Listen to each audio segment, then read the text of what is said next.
Disclaimer, मेरी आप सबसे गुजारिश है, ये वीडियो सिर्फ एंटरटेनमेंट के लिए। मेरी वीडियो का मकसद सिर्फ सोसाइटी में गंदगी फैलाने वालों को साफ करना है, तो लिहाजा इस वीडियो को अपने दिल के फेफड़ों पे मत लेना। ज्यादा तबीयत खराब हो तो किसी अच्छे डॉक्टर के पास जाकर अपना इलाज करवा लेना। का हाल बा भाई लोग, आज हम बात करने वाला बानी शिवानी सिंह के और खेसारी भैया के मतलब गाना करके लेकर के। तो शिवानी सिंह का कहले बड़ी खेसारी भैया पर मतलब गाना गा दिल बड़ी, ठीक बा, नचनिया से जिम करेला। तो आज दोनों आदमी के तो भाई लोग बिना कोनो लड़ावला सुन के वीडियो स्टार्ट करल जाओ। आ भाई लोग ये वीडियो सिर्फ मनोरंजन खातिर बनावता है, ना दिल पर ना गाड़ पर ना कहीं नहीं खेले के, और देखे के बा और हंस के भूल जाए के बा भाई लोग। तो भाई लोग आज लेट हो गल बा, शाम भी हो गल बा, तो आज गे रही तनी बजिया बाजार तनी सब्जी लिया, वही में लेट हो गया भाई लोग। तो सोचनी आज तो वीडियो ना होई, लेकिन यार सोचे तनी एगो वीडियो जरूर कर ली यार, टाइम तो होते बा। तो भाई लोग आज शिवानी सिंह का कहले बड़ी गाना गा दिल बड़ी खेसारी भैया पर कि नचनिया के साथ जिम करता। तो भाई लोग आज लोग बिना कोनो लड़ावला सुन के वीडियो स्टार्ट करल जाओ और पहला पहली साथ करल जाओ।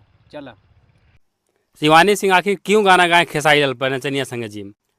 देखा तारो लोग भाई लोग, मीडिया वाला भैया के कहा तारन कि आप ये गाना क्यों गाए नचनिया वाला मतलब खेसारी भैया पे।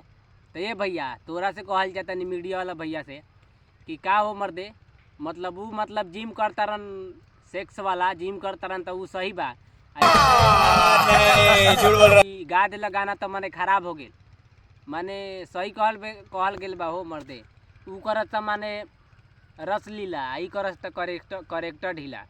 मतलब ई कौन बात भेल मर्दे, ऊ स्टार होके मर्दे जिम करता रहन आए आई वो गाना ना गा सकेला भौजी? ई कहाँ के नाई साफी बा यार? भाई लोग तनी कमेंट करके बताओ तो। नहीं है जे मतलब कि अपना पत्नी के रहते हुए भी दूसरा औरत से अफेयर करते। छोड़ के अपन कनिया नचनिया संगवा जिम करेला। तो भाई लोग शिवानी सिंह के गाना सुनता रह कि छोड़ी अपन तू कनिया नचनिया साथे जिम करेला। तो खेसारी भैया भी सोचत हो यार एक एगो चीज बा के कब तक मतलब जिम करी, नया नया माल मतलब लिया के जिम करी यार। सर एक एगो माल बा के मतलब कितना दिन झेली है ना, सोचा तरन कि अब तो पुरान हो गई बा यार, एकरा के झेलिए पेली हम दोसर माल मतलब नया नया खोज खोज के मतलब झेली।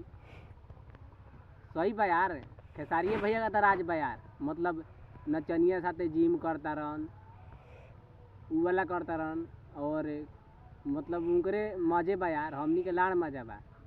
आए खेसारी भाई ने जिंदगी जियता रहन, हमनी के लाड़ जियता नहीं। वो सोता नया नया माल लेके ठोकी, और नाम और फेम तो बढ़ला ही बा, लाड़ के कमी बा। कौन है ये लोग, कहाँ से आते हैं? नचनिया संगे जिम, नचनिया साथे के जिम करता है?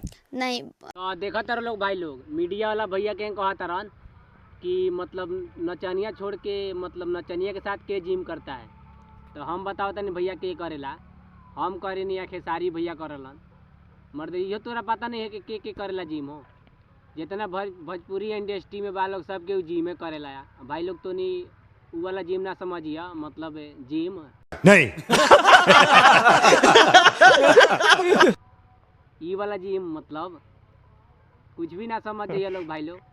तो हम बताओ तनी मर्दे, खेसारी भैया जिम करलन, नया नया हीरोइन के साथे बहुत बढ़िया जिम करलन यार, पब्लिक के इंटरटेनमेंट करलन। उनका जैसे जिम करे वाला भोजपुरी इंडस्ट्री में केहू नहीं के यार। राज बा तो खेसारी भैया के, हमनी के लाड़ राज बा।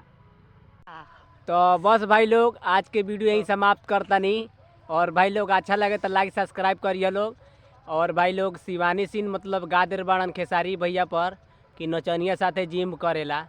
तो भाई लोग शिवानी सिंह से गलती हो गई बा, वो खातिर माफ़ी सबके मांगता, हमको मांगता नहीं मतलब। अब भाई लोग ये वीडियो सिर्फ मनोरंजन खातिर बनावल गई बा, एकरा के दिल पर नगाड़ पर लाड़ पर कहीं नहीं खेले के। और भाई गलती तो सबके उसे होला, मतलब शिवानी सिंह से भेल बा। तो भाई लोग माफ़ कर लोग, और वीडियो के मतलब जम के शेयर कर लोग, और लाइक सब्सक्राइब कर लोग। और खेसारी भाई के मतलब राज बा, खेसारी भैया के नया नया हीरोइन के साथ जिम करता रहन यार, ऊ वाला जिम ना समझिए लोग भाई लोग, मतलब बॉडी बनाए वाला जिम मतलब करता रहन। तो भाई लोग उनकरे तो राज बा। तो आज के वीडियो यहीं समाप्त करता नहीं। तो अब देख सकेला लोग कि शाम हो गई बा और गाड़ फाटता, मतलब ठंडी बा कर बहन दो। तो भाई लोग बहुत ठंडी बा यार, का बताई तुनी से गाड़ फाट जाता यार। मतलब आज शाम हो गया, आज एक वीडियो शूट कैनी है। तो भाई लोग शिवानी सिंह गईले बड़ी कि नचनिया साथे जिम।